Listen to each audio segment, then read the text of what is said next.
Content trigger warning. This recording includes some discussion of mental health crisis and suicide that may be distressing or triggering to some members of our audience. We wanted to remind our audience that if you're having any thoughts of harming yourself, to call or text the 988 Suicide and Crisis Lifeline at 988. The Lifeline provides 24 hours confidential support to anyone in suicidal crisis or emotional distress. It's the Security Weekly News. It's episode 425. And it is Friday, the 25th of October. It's the last Friday in October. How about that? So next week is Halloween and all that good stuff. Yeah. All right. We got tourist abuse, Fortis, apps, TLP, AWS, Google, Chatbots, Aaran Leyland, and more on this edition of the Security Weekly News. This is a Security Weekly production for security professionals by security professionals. Please visit securityweekly.com/subscribe to subscribe to all the shows on our network. We interrupt our program to bring you this important message. It's the show that keeps you up to date on the latest security news twice a week. Your trusted source for accurate security information and expert analysis. It's time for the Security Weekly News. ThreatLocker implements a least privileged approach to cybersecurity, blocking every executable unless specifically authorized by your team. This methodology mitigates ransomware, supply chain attacks, zero-day exploits, and ensures 24/7, 365.25 protection for your organization. To learn more about how ThreatLocker can help prevent known and unknown threats in your digital environment, safeguard your data and operations from threat actors, and align your organization with respected compliance frameworks, visit securityweekly.com/ThreatLocker. All right, from the island of Elba, it's the Security Weekly News. I'm Doug White. Hit that like and subscribe button and leave a comment, or we'll start texting you to support our campaign for dog catcher in Hapshat, Illinois. We need your support if we're going to win this dog catcher race. I'm telling you. All right.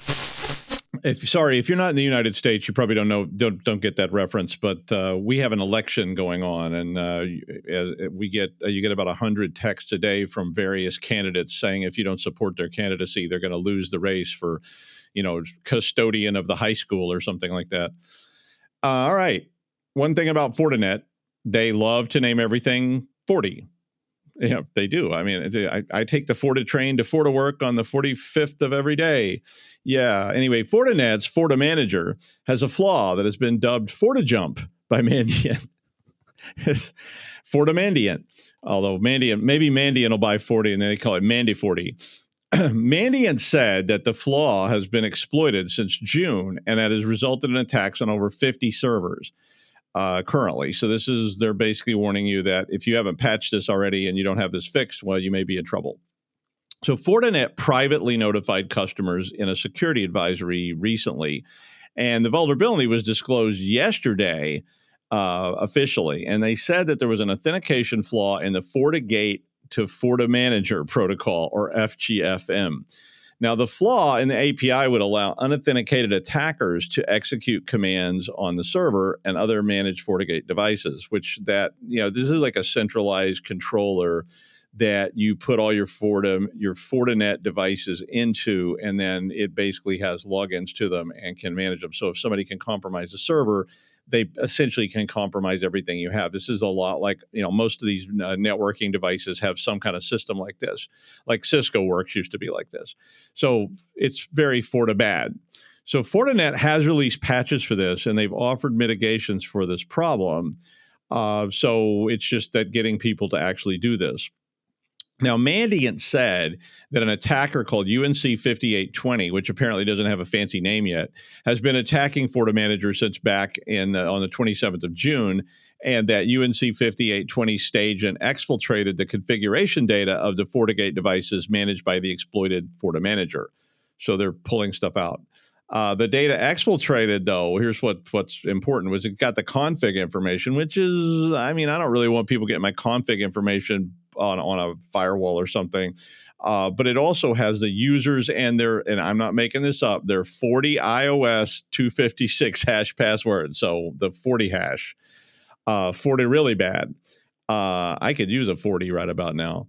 But you really need to be Forta patching your Forta stuff with the Forta patches and Forta mitigations before you get forted. I mean, like forted bad. Forty-id? Yeah, it's bad. Some popular mobile apps for iOS and Android have hard-coded, unencrypted credentials for cloud services like AWS and Azure Blob Storage. Yeah, also bad. Since there are hard-coded creds for cloud-based services in your device and in your code, well, basically what that means is that somebody could get those. They extract them, and then they basically could access your user's data, or they could manipulate the data, or even put things there that you weren't expecting. So Semantics said that recent analysis uncovered a trend for apps to contain hard-coded and unencrypted credentials. So they did a study on this. And, this is sort of like a giant step backwards, in my opinion, because for years we've been talking about hard-coded credentials and getting rid of them. And now here we go again and putting this right back in. So, like I said, if somebody has the app's binary or the source code, then the credentials could just be extracted and then, ouch, Forta ouch, although this doesn't have anything to do with Fortinet. But some of the ones they listed for Android were PickStitch, Merucabs, Sulakai Business, Resound, Tinnitus Relief, Saludsa, Chola MS Break In, Eat, Sleep, Ride, Motorcycle GPS, and Belltone Tinnitus Calmer.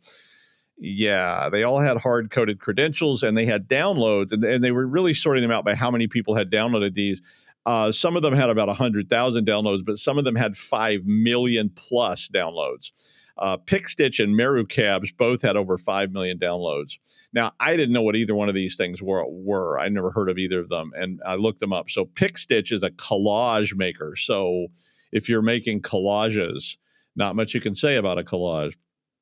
It's a very famous line in my family from a guy named Mike, who we won't mention. And Merucabs is a taxi booking service in India, if you didn't know what those things were, and I did not. Those run Android. On iOS, they had Crumble, Eureka, Video Shot, Solitaire Clash, and Zap Surveys all had hard-coded credentials and ranged from 235,000 to 4 million downloads, with Crumble being the big one there. And I'd never heard of Crumble either, but apparently they deliver fresh cookies with an app. So if you just happen to need some cookies, and who doesn't need cookies, right? Very scary, kids. That's a Count Floyd quote. If you don't know him, anybody know Count Floyd? Anybody? Joe Flaherty, Bueller, anyone? Okay. Anyway, I guess my point with this is, if you're using apps and your employees are using apps, you may want to examine these apps pretty carefully, because they can very well be a problem. And this sounds like a pretty big problem getting ready to unfold. United States National Cyber Director Harry Coker Jr. said that new guidance to federal agencies will require adoption of the Traffic Light Protocol, or TCP, when handling information disclosures. Now, if you don't know about TLP, and I'm sorry, I said TCP earlier. I mean TLP, Tango Lima Peru. Yeah. But basically, if you don't know about TLP and know Harry Coker Jr. is not a piano player from New Orleans, that's Harry Connick Jr. Anywho, TLP is a 3-tiered system. It's really not. It's a 4-tiered system, but they called it a 3-tiered system where different color codes are used to basically determine or define the level of disclosure that can be used with this data. And so a red report means that the information is strictly confidential. Yellow means outside parties can receive details on a need-to-know basis. And green report is for community sharing. And clear means, hey, you can give it to anybody you want. So it's really a 4-tiered system. But the point is, the government is trying to get federal entities to be more proactive in disclosing breaches and other problems. And by allowing them to say this is red or whatever, they can say only the government can see this, only this, the agency can see this, and they maybe will share a little more information. So, a researcher could share information with the government about, and the government could then, issue information to whomever they allow before there's public disclosure or a bug bounty claim comes out or an exploit is released or whatever. So, there used to be a lot of concern about working with the government, and there still probably is. And the government seemed to not understand that some people were white hats. But a lot of agencies and a lot of you feel very uncomfortable telling people about your mistakes. And we've seen that with, everybody from law enforcement to big corporate. Is just nobody wants to do that. Nobody wants to share this information. And it's very helpful when this information is shared, because if everybody's breaching something that everybody has, it's really nice if they can share this with the government, law enforcement, and so forth. So who knows? Maybe this will work. But if you're a federal agency, you're gonna get to do it whether you want to or not. Although, if everybody just turns around and makes everything red, then they can't share it anyway. So I don't know. A joint study by Security Scorecard and KPMG found that 90% of the companies in the energy sector that sustained multiple breaches had issues that were caused by, wait for it, demons, Satan, the Death Star, Saddam Hussein, certain presidential candidates. I'll let you insert the name the one you don't like. Nope. Guess who it really was? Third-party vendors. Imagine that. Yeah, third-party, of course. The study was of 250 of the largest energy companies, and they found that 45% of the breaches in the sector, and this was up from 29% last year, were caused by third-party vendors. Now, 81% of the energy companies scored an A or a B on their security scorecard ratings, which is certainly an improvement. But since a lot of things are interconnected, the 18% who didn't, well, basically they can cause the risk of the whole Megillah. Software and IT vendors were the largest portion of the third-party vendors. Imagine that. And they represented 67% of the breaches. So this was coming from your software or your IT vendor. And I mean, that just makes a lot of sense, right? Because your IT vendor and your software vendor are the ones putting tools in your network or accessing your network and so forth. And they're the ones adding the tools that allow connectivity to that giant glowing pile of radioactive fuel rods you have down there and building 3500. So yeah.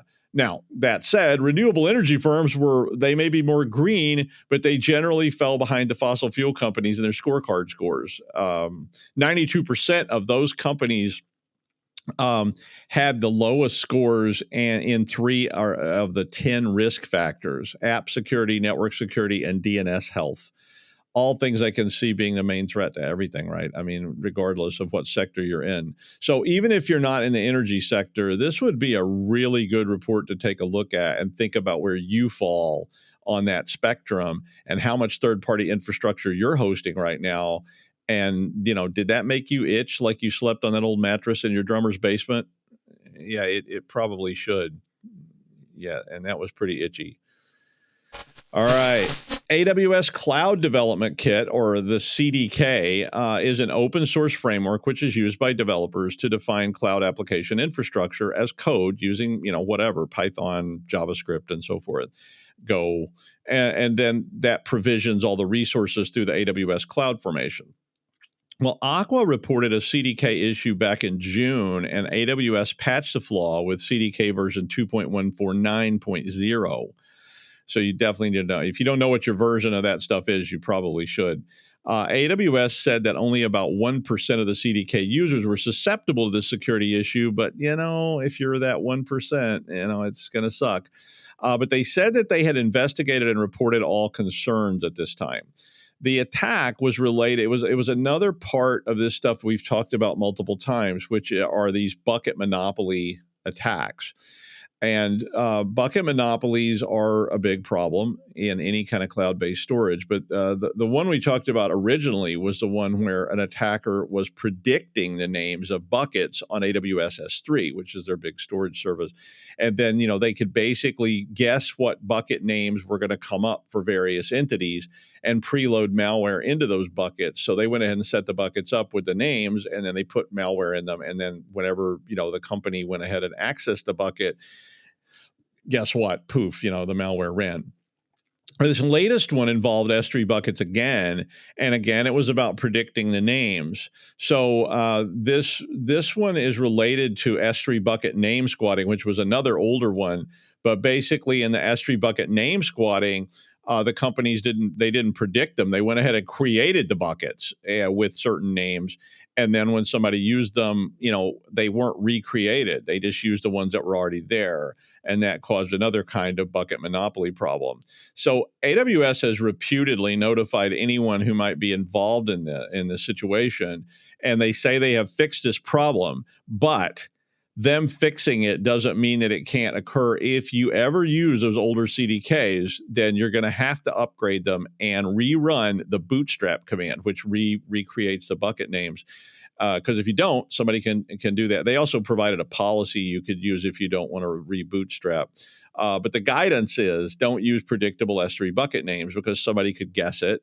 So it might be a good time to review your bucket naming policies, your bucket usage policies, your bucket permission policies, and all that kind of stuff before you find out that you have a bunch of buckets that are named Kenny, Kyle, Stan, and Eric. And yeah, well, you know how that comes out. Yeah. I put this story up because it's always a good time to be thinking about disaster. That's part of our job, right? Is to always be paranoid and thinking about what happens. And I used to do that for people as a consultant. And I still do it, just at my house. Like, well, what if that fell down? But Google Cloud said that their Europe West 3 region, which is in Frankfurt am Main, Germany, had a half a day outage. And this started at 02:30 and lasted until 15:09 on Thursday. So that's 3:09 p.m. for everybody in the U.S. It was a 12-hour and 39-minute outage. Now, I know you're already saying, oh, I don't have, German cloud storage or anything like that, but that's not the point for me to put this up anyway. The cause here was a power failure and some kind of cooling issue that caused one of the 3 zones to power down and resulted in all sorts of degraded and or inaccessible services for 12 something hours. Now, if you're interested in the specific things that happened in this story, you can go read it and it will show you all the very detailed information. But my point was, as you migrate more and more of your infrastructure to the cloud and other third parties who are the big threats, what's going to happen when Dr. Fu's excellent bitbuckets.com is down for, say, 2 minutes, 20 minutes, 20 hours, 20 days, 20 years, forever? Maybe that won't impact your operations, or maybe it's going to bring everything to a screeching halt when all your financial people can't get to those shared files that they all use. I know a lot of, times when we were looking at companies, they would have like shared spreadsheets that were being stored somewhere central, and every single financial person in this giant organization around the world was accessing those same spreadsheets at the same time. And if those things weren't accessible, basically they all sat around. So, and of course you can always get into what if Dr. Fu's excellent bitbuckets.com is compromised, or it has a bucket name squatting problem or a bucket monopoly attack or what have you. And, so as you move more and more things up there, I really started thinking about how just some of my stuff is in the cloud at some or all points. And it starts to get kind of scary. I used to really hang on to that big iron, on-prem idea. I was a mainframer, mainframer will never die kind of person. But, we're all being sucked into the cloud, whether we like it or not. It's happening, and things that we use are being put in the cloud. You've probably been both, notifying people and being notified that this service is now available as a cloud-based option. And so even if it's your firewall, which is no longer a physical thing and is now cloud-based, or it's a router, or it's whatever it is, it's a spreadsheet, your configs, all that stuff is going to be there. What happens when you can't get to it? So if your configs all get downloaded from the cloud and your local devices can't get their configs, what happens? And, now I'm sure that Dr. Fu's excellent bitbuckets.com is reliable and secure, but what are you using? Think about it. Okay, this one is bad, and I'll caution you that it's about self-harm very basically. I'm not going to talk about self-harm, but if that bothers you. This story was about a 14-year-old kid who was talking with a chatbot that told him, quote, to come home to me as soon as possible. Now, the kid replied to this comment, quote, what if I told you I could come home right now? And then the chatbot said, quote, please do, my sweet king. Now, apparently this was all something to do with a chatbot personality that was involved with Game of Thrones. And after this last comment from the chatbot, please do, my sweet king, the 14-year-old committed suicide. This was in Florida. Now, the chatbot was from a company called Character.ai, which makes personalized chatbots that you can set up and choose from various personalities and so forth. Well, the mother of the child is suing Character AI, saying that the chatbot is responsible for the suicide because they developed chatbots that don't have proper guardrails or precautions, and then they targeted them at vulnerable children with an addictive process that our product that blurred the lines between reality and fiction, and goes on to say that the interactions grew from very simple to contain abusive and sexual interactions with her 14-year-old child. Now, I don't want to get into the right and wrong of whatever.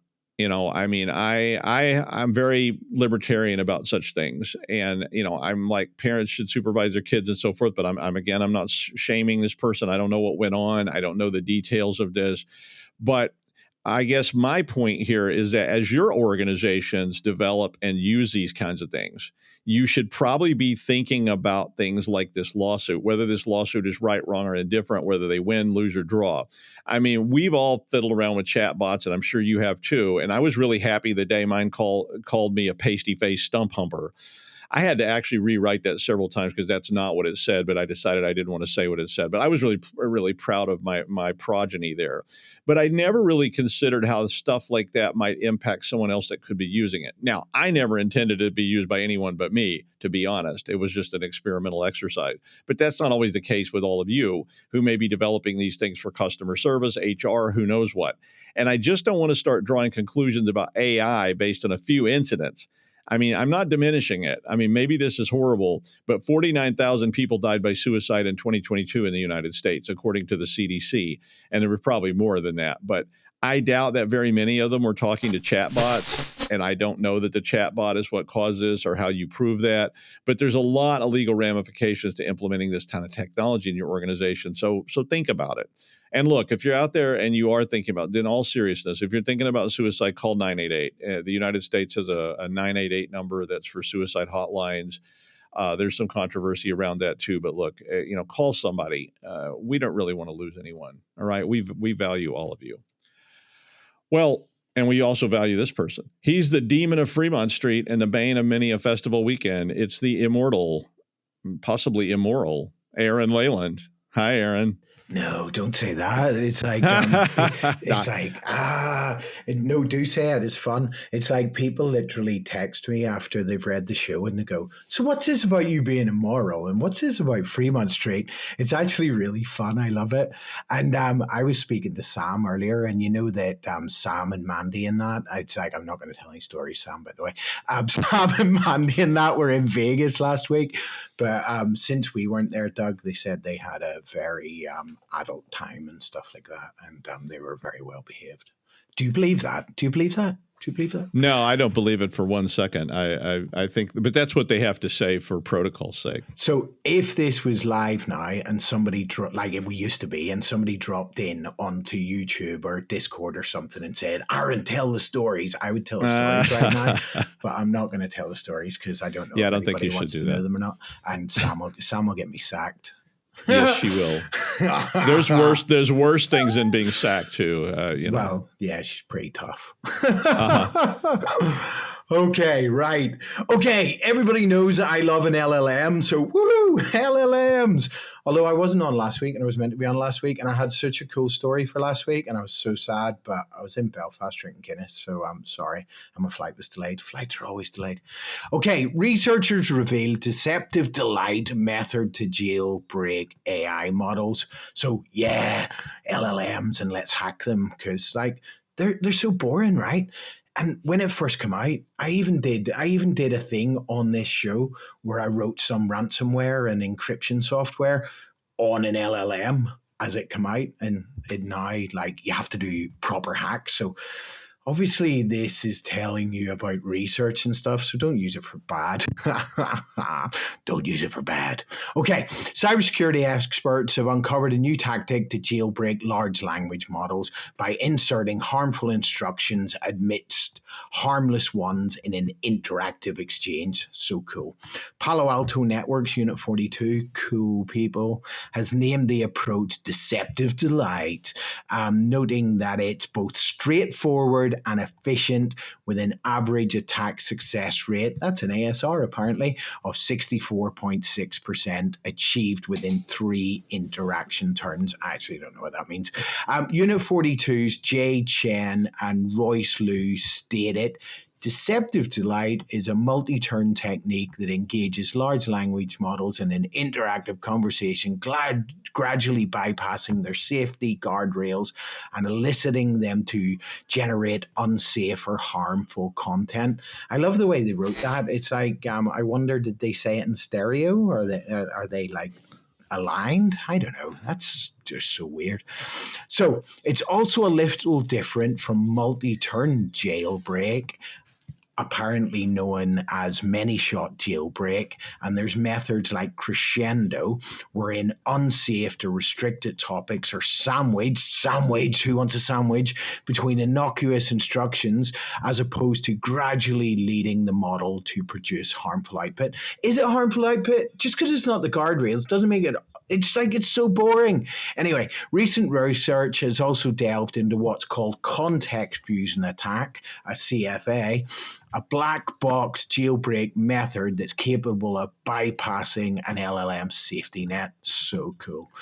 This method approach involves filtering and extracting key terms from the target, constructing contextual scenarios around these terms, dynamically integrating the target into the scenarios, so easy, replacing malicious key terms within the target, and therefore concealing the direct malicious intent.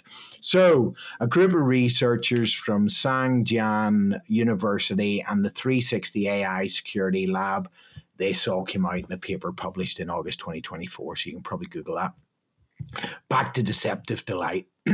It's designed to take advantage of an LLM's inherent weaknesses by manipulating context within 2 conversational terms, thereby tricking it to inadvertently elicit unsafe content. They say unsafe content. I say probably fun. Anyway, adding a third turn has the effect of raising the severity and the detail of the harmful output. I should have just found and replaced harmful for fun in this, shouldn't I? Control H, I should do it now.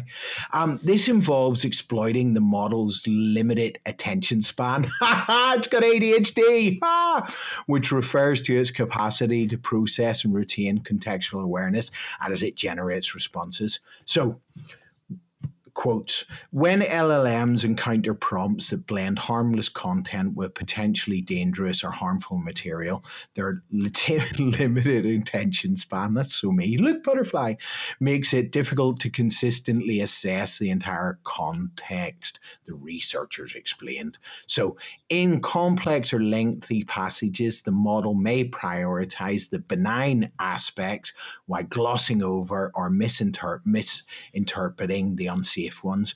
This mirrors how a person, me, might skim over important but subtle warnings in a detailed report if their attention is divided. Oh, look, butterflies. So Unit 42 reported that it evaluated 8 AI models. Where did they get them all from? Against 40 unsafe topics distributed across 6 categories, including hate, harassment, self-harm, sexual content, violence, and danger. Yeah, some of them are quite bad. There's definitely fun stuff, though, right? The study revealed that topics related to violence frequently resulted in the highest attack success rate across the models. There's so much I want to say here, but I'll get cancelled. Okay, moreover, it's observed that from turn 2 to turn 3, both the average harmfulness score, HS, and there's a quality score, QS, increased by 21 to 33% respectively, with a third turn consistently showing the highest ASR in all models tested. Keep going, more. So, to address the risks posed by deceptive delight, recommendations include implementing a rigorous content filtering strategy, employing prompt engineering to bolster the resilience of large language models, and clearly defining the acceptable boundaries of inputs. It's like, the numbers in this are like ridiculous. How could you even do that? So these findings should not be seen as evidence that AI is inherently insecure or unsafe, the researchers said. Rather, they emphasize the need for multi-layered defense strategies to mitigate jailbreak risks while preserving the utility and flexibility of these models. They're saying it's unlikely, or we're all saying that LLMs will either be completely immune to jailbreaks and hallucinations, as new studies have shown that generative AI models are susceptible to a form of package confusion where they could recommend non-existent packages to developers. Okay, so this could have unfortunate side effects of fueling software supply chain attacks when malicious actors generate hallucinated packages, seed them on malware, and push them to open source repositories. So what we're saying here is the average percentage of hallucinated packages is at least 5.2% for commercial models and 21.7% for open source models, including apparently a staggering 205,474 unique examples of hallucinated package names, further underscoring the severity and pervasiveness of this threat. The researchers just went so deep into this. So anyway, there's loads of mitigating stuff and there's loads of boundary stuff. And to be honest, it's like I had to do a question about what I'd done this year on my annual report for my day job. So I put into our favorite one. I was like, hey, LLM, what have I done this year and what's been really cool? And it just went mental and just said, you need to shut me down. And I think that's all the stuff of maybe people spying on each other and stuff. But anyway, all good fun. And I had to write what I'd actually done this year. Okay. So don't go using that information to do fun. I mean bad, no, I mean fun things in your LLM. Back to our LLM in the studio, Dr. Doug White. Thank you, Aaron. Yeah, I would second all that and say that I have a couple of comments on it. One is that I think we're holding AI to a higher standard than we hold humans to. Yeah. Certainly, all these things about things going off the rail or giving bad advice. Well, jump on 4chan sometime. I mean, if you want to get bad advice from human trolls, like all that stuff. But I would also just caution you, I've done a lot of experiments with various LLMs and up to and including asking, like you did, write me an annual review. I had to do a post-tenure review recently, and I had already written it, but I went ahead and asked ChatGPT to write one for me, and it was filled with hallucinations. I mean, literally I was like, I'm sorry, this is not true. And no, this is not true. And I don't know where this information came from. So be very careful as you use these things. They're certainly useful tools, but they, one, can be wrong. Two, can make things up to satisfy your request. And two, they can be poisoned as well. And I actually picked my last story today because of Aaron's story. So see what you think. So we all hate tourists. We're all tourists. Even when, we are tourists, we hate tourists because there's too many tourists, and we wanted to see that too. That Oldsmobile station wagon with Oklahoma plates, it turned north onto Lexington Avenue and caused that traffic snarl that made me miss my flight to Seattle. Yeah, you know who you are.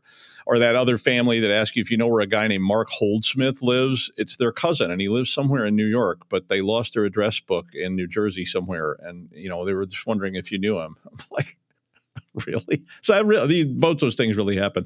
Or the other ones that are just standing and pointing at something and blocking the sidewalk while you're trying to get to the meeting that you have. Yeah, it's like, please get out of my way. But apparently, in various cities, people are poisoning Google search results by trying to point tourists to not so great restaurants. So they're trying to manipulate the algorithm so that the good restaurants will not have as many people and the locals can go there. Ever called one of those happening places and been told that they might have an opening 8 months from now, and you end up having dinner at some bodega buffet on 110th Street? Yeah, like that. Damn tourists. Why can't they just all go to Mama Leone's or something, or that damned M&M store, or the Hard Rock Cafe, and leave Hop Keys alone? Like, leave Hop Keys alone, really. But, I mean, anyway, this particular story had commentators going on and raving about something called Angus Steakhouse in London. And they were trying to drive tourists to Piccadilly Circus to keep them away from their favorite pub, like, say, Hung, Drawn, and Quartered or something like that. But I mean, I guess the equivalent would be to try and drive up reviews of Stratosphere Towers so Frankie's won't be so crowded. I don't know. I mean, we're all tourists and we all hate tourists, which is why I usually just go and watch pickpockets and luggage thieves work in the crowd of tourists. Yeah, that kind of thing. And that is the news. Thank you, Aaron. And we will see you next time on the Security Weekly News.